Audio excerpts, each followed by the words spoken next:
Operation Keller Indian army చేపట్టిన మరొక successful operation. ఈ ఆపరేషన్ కెల్లర్ లో 3 టెర్రరిస్టులను మట్టుపెట్టింది మన సైన్యం. సింధూర్ తర్వాత ఫస్ట్ ఎన్కౌంటర్ కావడంతో ఆపరేషన్ కెల్లర్ ట్రెండింగ్ లో ఉంది.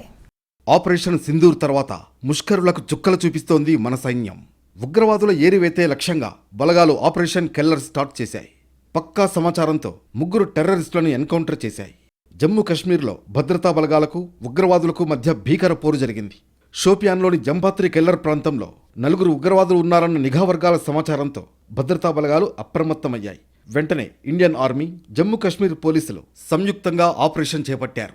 షోపియాన్ ప్రాంతంలో కూంబింగ్ నిర్వహిస్తుండగా ఉగ్రవాదులు ఒక్కసారిగా కాల్పులు జరిపారు. దీంతో భద్రతా బలగాలు అలర్ట్ అయ్యాయి. ఎదురు కాల్పులు జరిపాయి.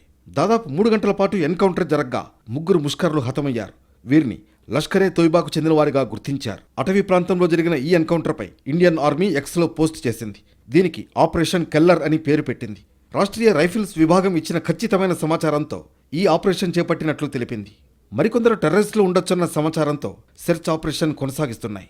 ఇక ఎన్కౌంటర్లో మృతి చెందిన టెర్రరిస్టుల్లో షాహిద్ కుట్టాయ్ అనే ఉగ్రవాది 2023లో లష్కరే తోయిబాలో చేరినట్లు తేలింది. హీరాపుర ప్రాంతంలో స్థానిక బీజేపీ నేత హత్యలో అతడి ప్రమేయం ఉంది. మరొక ఉగ్రవాదిని అద్నాన్ షఫీదారుగా గుర్తించారు.